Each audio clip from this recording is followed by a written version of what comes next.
Salam jumpa dengan saya Dio, Mitra Ziarah Iman Pojok Kaki Gunung Tugel Purwokerto Banyumas. Apa kabar nih? Saya harap kita semua segar bugar, sehat waras dan keras, tidak loyo. Kita lanjutkan perjalanan ziarah kita berhikmat melalui kitab Hikmat Amsal. View apa nih yang bisa kita bagikan dalam ziarah kali ini? Ini, ada seorang raja yang mempunyai seorang pelayan yang di dalam setiap kesempatan selalu berkata, "Yang mulia, jangan khawatir. Karena segala sesuatu yang dikerjakan Allah adalah sempurna. Ia tidak pernah salah." Suatu hari mereka berburu. Nah, pada saat mana seekor binatang buas menyerang sang raja, si pelayan berhasil membunuh binatang buas itu. Namun tidak bisa mencegah rajanya dari kehilangan sebuah jari tangan. Kuram, marah dengan apa yang dialaminya. Tanpa merasa berterima kasih kalau jiwanya sudah diselamatkan. Lalu sang raja berkata, "Kalau Allah itu baik, saya tidak akan diserang oleh binatang buas dan kehilangan satu jari saya." Pelayan itu menjawab, "Apapun yang telah terjadi pada Yang Mulia, percayalah bahwa Allah itu baik dan apapun yang dikerjakannya adalah sempurna. Dia tidak pernah salah." Merasa sangat tersinggung oleh respon pelayannya, sekembalinya ke istana, sang raja memerintahkan para pengawalnya untuk memenjarakan si pelayan. Sementara dibawa ke penjara, pelayan ini masih tetap saja mengulang perkataannya, "Allah adalah baik dan sempurna adanya." Dalam kesempatan yang lain, sang raja berburu sendirian. Dan rupanya oleh karena terlalu asik dengan perburuannya, ia masuk ke wilayah pedalaman dan kemudian ditangkap oleh orang-orang pedalaman yang masih primitif dan yang tidak mengenal sebagai raja. Dia ditangkap dan seperti biasa ia akan dikorbankan sebagai manusia kepada para dewanya. Di atas altar persembahan, orang-orang primitif itu menemukan bahwa sang raja korban itu jarinya tidak lengkap. Mereka kemudian melepaskan raja itu karena dianggap korban tidak sempurna untuk dipersembahkan kepada dewa mereka. Sekembalinya ke istana, sang raja kemudian memerintahkan para pengawal untuk mengeluarkan si pelayan dari tahanan. Dan raja itu kemudian berkata, "Temanku, Allah sungguh baik kepadaku. Aku hampir saja dibunuh orang-orang primitif. Namun karena jariku tidak lengkap, mereka melepaskanku. Tetapi aku punya satu pertanyaan untuk kamu. Kalau Allah itu baik, mengapa Dia membiarkan aku memenjarakan kamu?" Sang pelayan kemudian menjawab, "Yang mulia, kalau saja Baginda tidak memenjarakan saya, Baginda pasti sudah mengajak saya pergi berburu. Dan saya pasti sudah jadi korban oleh orang-orang primitif itu. Sebab anggota tubuh saya masih lengkap." Saudara-saudara yang berkehendak baik, raja dan pelayan. Meskipun kedudukan sosialnya berbeda, tetapi keduanya siap untuk menjadi pisau yang saling mengasah, tidak terhalang oleh tembok-tembok perbedaan. Sang pelayan pun bisa memperkaya perspektif sang raja. Lalu kita belajar apa dari cerita yang berharga ini? Mari kita berdoa. Tuhan Bapa Surgawi, Allah yang kaya dengan rahmat dan kerahiman, kami bersyukur oleh karena Tuhan menghadirkan sahabat-sahabat dalam kehidupan kami yang saling melengkapi satu sama lain.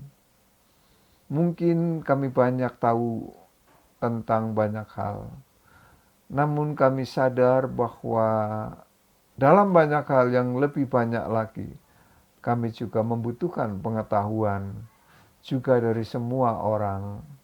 Karena itu ajarlah kepada kami untuk menjadi pribadi yang terbuka, yang rendah hati, agar kami bersama-sama berbagi perspektif, agar memperkaya kehidupan kami. Terima kasih Bapa, firman-Mu kiranya menolong kami. Amin. Saudara-saudara, kita sudah sampai kepada Amsal pasal 27. Dan hari ini kita merenungkan ayat yang ke-18 sampai 17 sampai 18.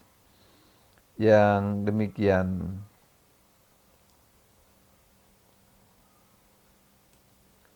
Besi menajamkan besi. Orang menajamkan sesamanya. Siapa memelihara pohon ara akan memakan buahnya. Dan siapa menjaga tuannya akan dihormati.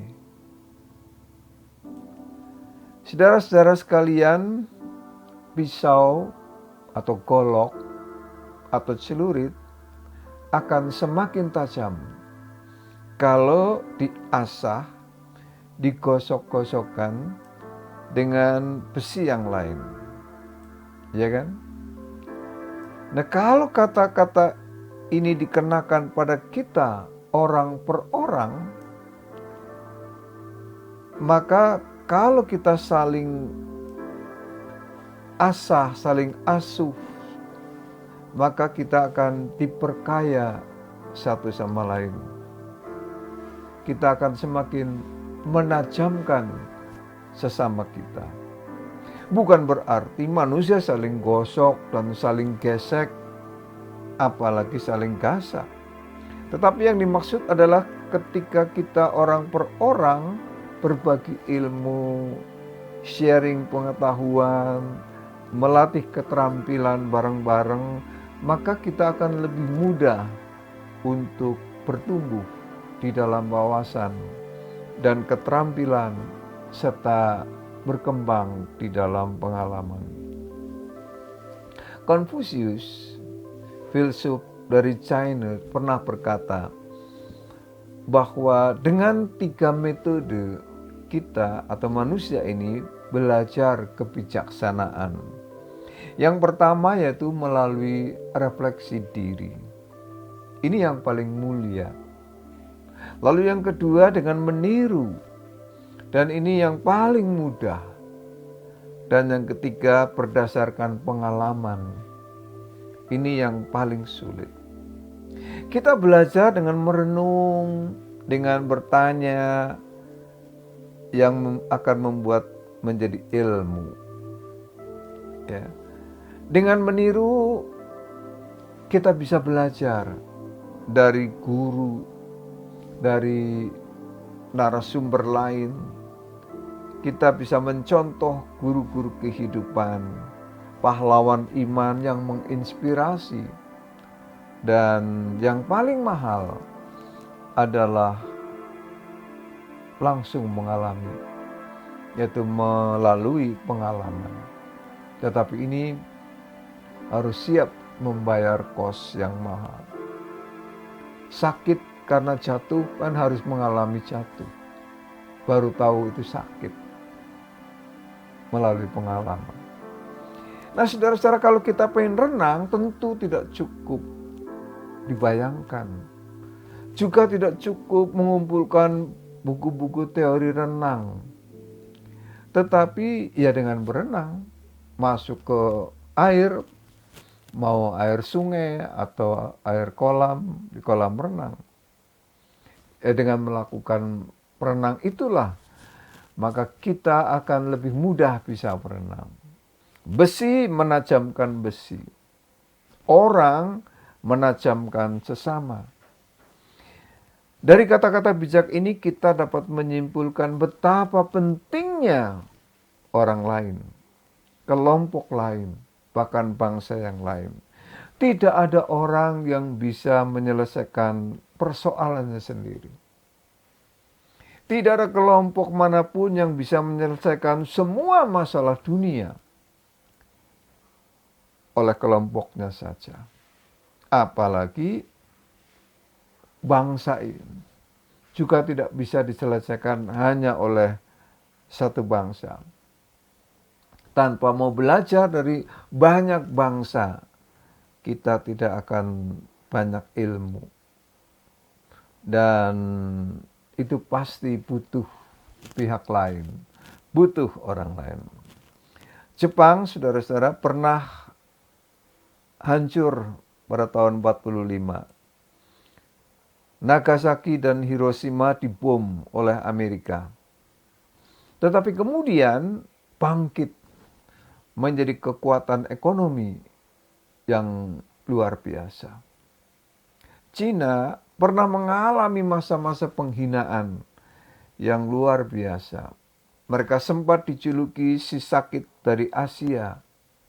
Sebuah ejaan untuk sebuah negara besar, tetapi lumpuh, terbelakang, dan terhina. Tetapi sekarang kita melihat menjadi salah satu kekuatan yang disegani dan dihormati oleh dunia, bahkan juga ditakuti oleh Amerika.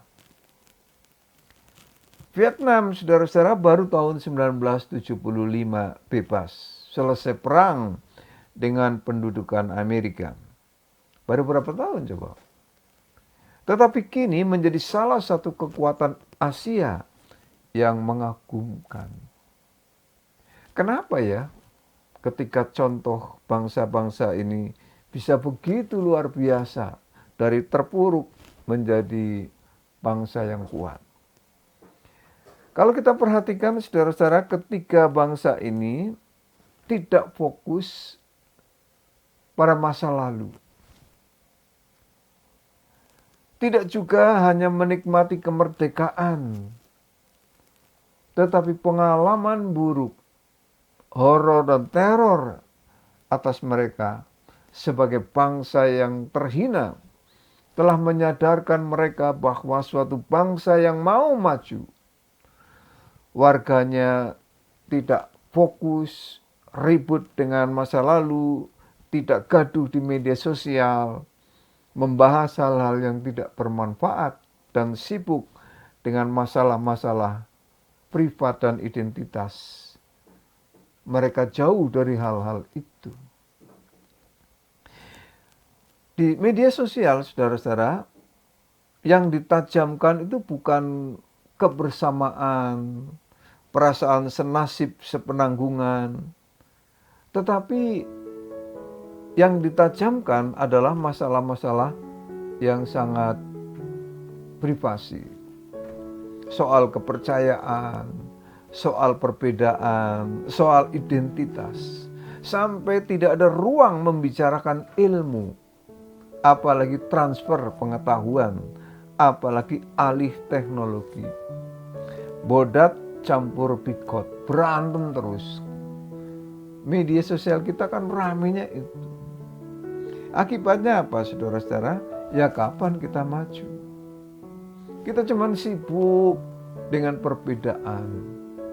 Sibuk dengan identitas. Saling ejek, saling hujat, saling hoax, macam-macam. Besi menajamkan besi. Orang menajamkan sesama. Siapa memelihara pohon ara, dia akan memakan buahnya. Dan siapa menjaga tuannya akan dihormati. Dengan kata lain, siapa mau bersusah payah menanam merawat pohon ara, kata pengamsal, dia akan panen. Begitu pula siapa yang tekun, yang setia dengan tugas, produktif di dalam kerja, pastilah ia mendapat bonus yang lebih lencana atau tanda penghargaan lainnya. Itu kan sebagai konsekuensi dari apa yang kita kerjakan. Bahkan kalau toh kita tidak mendapatkan lencana atau bonus semacam itu, paling sedikit kita sudah mengelola apa yang ada pada kita, yang Tuhan karuniakan kepada kita. Kita sudah menumbuh kembangkan, mengembangkan ketajaman pikiran kita, mengembangkan wawasan kita, sehingga kita sudah betul pada posisi yang benar. Sampai di sini perjumpaan kita kali ini. Kita ketemu pada ziarah perjalanan berikutnya. Tuhan beserta kita. Amin.